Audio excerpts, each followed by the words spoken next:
Hello everyone, this is Dino from Prehistoric Facts and Colossal Fossils. This is Prehistoric Facts special episode number 181. We're going to be talking about a herbivorous dinosaur, and the herbivorous dinosaur is Lambeosaurus. And so this is an artist's illustration of what Lambeosaurus possibly looked like. It's a little bit controversial of what Lambeosaurus could possibly look like.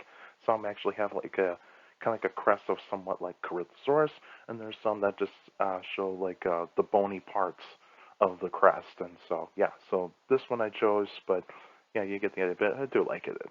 And that's a pretty good illustration of Lambeosaurus. Some information about Lambiosaurus. The name Lambiosaurus means Lambie's lizard. The length is 29.5 feet or 9 meters. Height approximately 10 feet or 3 meters. Weight 2,000 to 6,000 pounds. Lived 76 to 75 million years ago in the Late Cretaceous period, and fossils are mostly found in Canada and was described in 1923 by Perks. And so there are some other fossils of Lambeosaurus that have been found possibly in like the southwestern United States and also in Mexico, but those are probably different kinds of species of Lambeosaurus. But the one we're going to be talking about is the ones that are found in Canada. And so here is a map of Canada, and Lambeosaurus fossils have been mostly found in, like, say, British Columbia, Alberta, and some parts of Saskatchewan.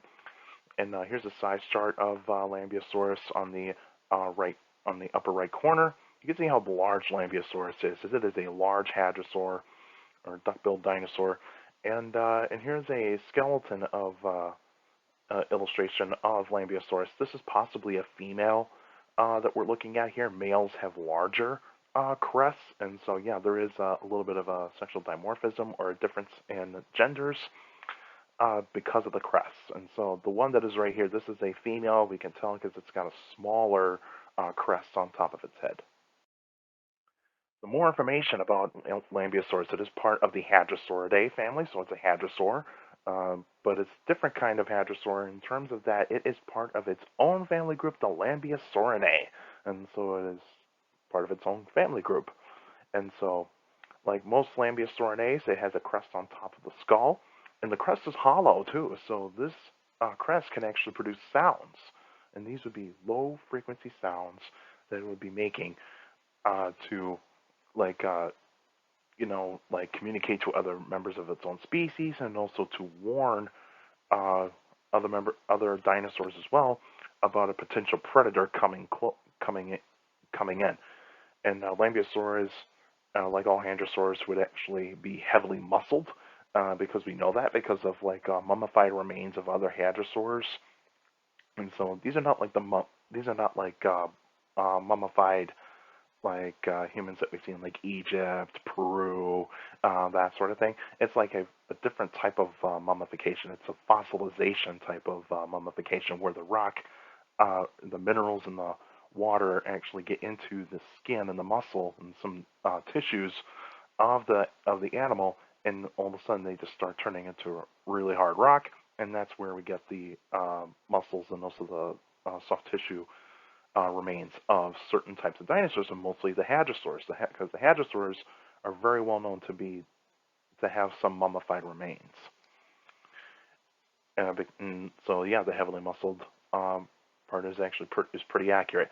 And like all duck-billed dinosaurs, the hadrosaurs, Lambeosaurus has thousands of teeth in its jaws, and it's like a huge battery of teeth, and so they chew their food, and it's got duck-like bill. That's why we always call the hadrosaurs duck bills, because they almost look like ducks, and they are very unique types of dinosaurs.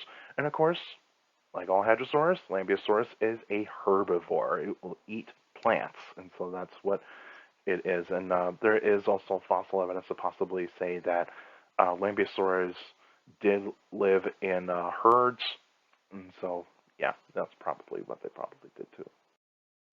The environment in Lambeosaurus lived in would have been warm and humid, occasionally cold in the winter, because in Canada, in around 76 to 75 million years ago, Canada did get cold during the winter, and so yeah, and there would be tons of plants around, like trees, ferns, cycads, and flowers. Flowers were around at that time, and of course, no grass. There was no grass during the time of the dinosaurs. There would have been lots of rivers, lakes, and ponds. And of course, other types of animals like insects, amphibians, reptiles, mammals, birds, which are quote unquote avian dinosaurs, uh, pterosaurs, and of course, other types of dinosaurs as well. The Lambeosaurus would have predators. It will have predators, mainly tyrannosaurs, because tyrannosaurs would be the ones that Lambeosaurus would fear the most. Like Gorgosaurus. Gorgosaurus would be around at that point in time. Would be hunting some Lambiosaurus. Also Albertosaurus. Albertosaurus would make a meal of Lambiosaurus. And there's a possibility that the Spletosaurus probably did hunt Lambiosaurus, but it's still up for debate of whether or not the Spletosaurus made it as far up as Canada. But mostly Albertosaurus and Gorgosaurus would have been the Tyrannosaurus that it would fear the most. And there were Dromaeosaurus too, like Dromaeosaurus. Troodon could actually be in there, but I would probably say it probably wouldn't hunt Lambiosaurus that often, unless if Lambiosaurus migrated towards Alaska, and it could actually be in danger of some of the larger specimens of Troodon. But that's still up for debate about whether or not Troodon is a predator of Lambeosaurus. But Dromaeosaurus, yes, it would be the predator. It would be a smaller predator of Lambeosaurus. Of course, the extinction of Lambiosaurus is mostly due to climate change. So part of that was the Western Interior Seaway was beginning to retreat because of the Rocky Mountains beginning to form around 70 million years ago. And then you have certain plants disappearing, and so once those plants started disappearing, that's where Lambiosaurus could not eat the new types of plants that were that have evolved. And of course, there were new hadrosaurs that were beginning to come around, that were starting to take over, and so like certain types of duckbills were able to get to the other types of plants and eat the other types of plants that Lambeosaurus wouldn't be able to eat. And of course, there were no other predators.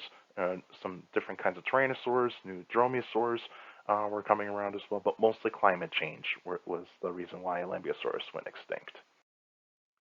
Here's a map of what North America looked like around 75 million years ago, and you can see this the Western Interior Seaway cutting through North America in the middle, and Lambeosaurus fossils are mostly found in this part of the area is Lurimedia, is what paleontologists call it.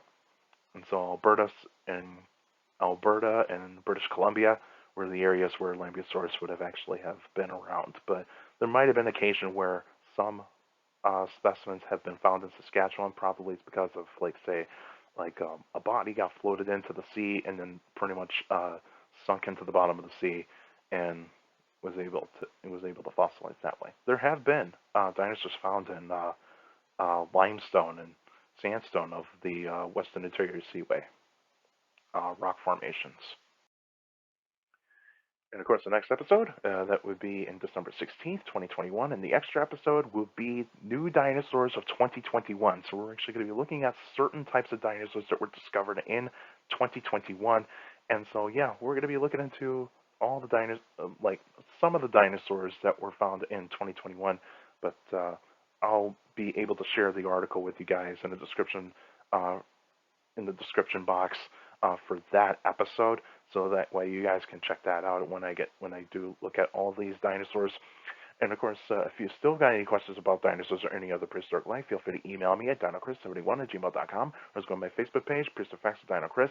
Like the page, yes, you post your questions in the comment section. Please put them in the comment section, not on Messenger. Messenger is for private conversations, so just in the comment section. And for you YouTubers out there, like the videos, subscribe to the channel, also share the videos, share the channel to anybody that is interested in dinosaurs and other prehistoric life, so that way it helps the algorithm. And also stomp on that bell so that way you can get weekly notifications of every video that comes out.